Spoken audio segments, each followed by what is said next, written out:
ഒരുപാട് ഗൗരവമേറിയ ആരോപണങ്ങൾ പല കോണിൽ വരുന്നു. ഒരു യുവ നടിയുടെ ആരോപണം വരുന്നു, ശബ്ദരേഖകൾ വരുന്നു. കാര്യങ്ങൾ നിസ്സാരമല്ല. സ്വന്തം പ്രസ്ഥാനത്തിൽ നിന്ന് തന്നെ രാജി ആവശ്യപ്പെട്ടും പരസ്യമായ പ്രതികരണങ്ങൾ പോലും ഉയർന്നു വരികയാണ്. എന്താണ് ഇതിന്റെ മറുപടി? ഈ പ്രസ്ഥാനത്തിൻ്റെ നേതൃത്വവുമായി ബന്ധപ്പെട്ട ആരെങ്കിലും ഒരാൾ പോലും, ഞാൻ എല്ലാവരുമായി സംസാരിച്ചിരുന്നു. ഞാൻ KPCC പ്രസിഡന്റുമായി, പ്രതിപക്ഷ നേതാവുമായി, AICC ജനറൽ സെക്രട്ടറിമാരുമായി, ഉത്തരവാദിത്തപ്പെട്ട മുഴുവൻ നേതാക്കന്മാരുമായി സംസാരിച്ചിരുന്നു.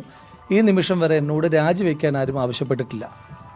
ഇവിടെ അങ്ങ് തന്നെ സൂചിപ്പിച്ചൊരു വിഷയമുണ്ട്, ഒരു യുവനടിയുടെ ആരോപണങ്ങൾ വന്നു എന്ന്. ആ യുവനടി എൻ്റെ അടുത്ത സുഹൃത്താണ്. അവരെന്നെ പറ്റിയാണ് പറഞ്ഞതെന്ന് ഞാൻ വിചാരിക്കുന്നില്ല, വിശ്വസിക്കുന്നുമില്ല. അവർ എൻ്റെ പേര് പറഞ്ഞിട്ടില്ല എന്നാണ് ഞാൻ മനസ്സിലാക്കുന്നത്. പിന്നെ മാധ്യമങ്ങളാണ് എൻ്റെ പേര് കൊടുത്തു നിൽക്കുന്നത്. അവരെൻ്റെ അടുത്ത സുഹൃത്താണ്.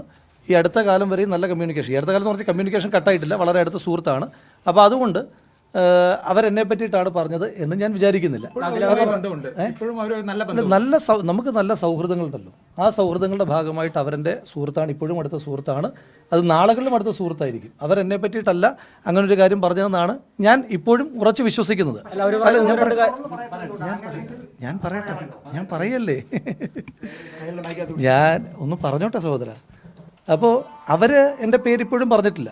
നിങ്ങൾ തിരിച്ചും മറിച്ചും അങ്ങയുടെ മാധ്യമ സ്ഥാപനം ഉൾപ്പെടെ തിരിച്ചും മറിച്ചും ഒക്കെ ചോദിച്ചിട്ടും അവരെൻ്റെ പേര് നിമിഷം വരെ പറഞ്ഞിട്ടില്ല എന്ന് തന്നെയാണ് ഞാനും അത് കണ്ട ഒരാളെന്ന നിലയിൽ മനസ്സിലാക്കുന്നത്.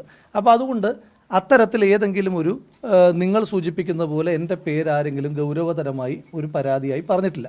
പിന്നെ ഇപ്പോഴും എൻ്റെ ഉറച്ച വിശ്വാസം, ഇപ്പോഴും എൻ്റെ ബോധ്യം, ഞാൻ ഈ രാജ്യത്തെ നിയമ സംവിധാനത്തിന് വിരുദ്ധമായി, ഈ രാജ്യത്തെ ഭരണഘടനയ്ക്ക് വിരുദ്ധമായി ഏതെങ്കിലും ഒരു പ്രവൃത്തി ഇന്നത്തെ ദിവസം വരെ എൻ്റെ ഭാഗത്തുനിന്ന് ഉണ്ടായിട്ടില്ല.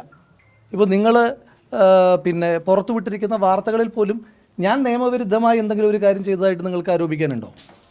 ഈ ഏതെങ്കിലും ഈ രാജ്യത്തെ ഏതെങ്കിലും നിയമപരമായ സംവിധാനത്തിനകത്ത് എനിക്കെതിരായിട്ടൊരു പരാതി ഉണ്ടോ?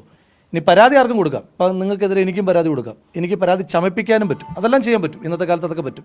പക്ഷേ ആ ചമയ്ക്കപ്പെട്ടൊരു പരാതി പോലും എനിക്കെതിരായിട്ട് ഇതുവരെ വന്നിട്ടില്ല. ഇനി ആർക്കെങ്കിലും എന്നെ പറ്റിയിട്ട് അത്തരത്തിൽ പരാതിയുണ്ടോ? സ്വാഭാവികമായിട്ടും അവർക്ക് ഈ രാജ്യത്തെ നിയമ സംവിധാനത്തിൽ വിശ്വസിക്കുന്ന ആളാണ് ഞാൻ. അവർക്ക് പരാതി കൊടുക്കാം. ഈ രാജ്യത്ത് കോടതിയുണ്ട്, നീതിന്യായ സംവിധാനങ്ങളുണ്ട്. ആ നീതിന്യായ സംവിധാനങ്ങളിൽ ഞാൻ എൻ്റെ നിരപരാധിത്വം തെളിയിക്കുകയും ചെയ്യാം.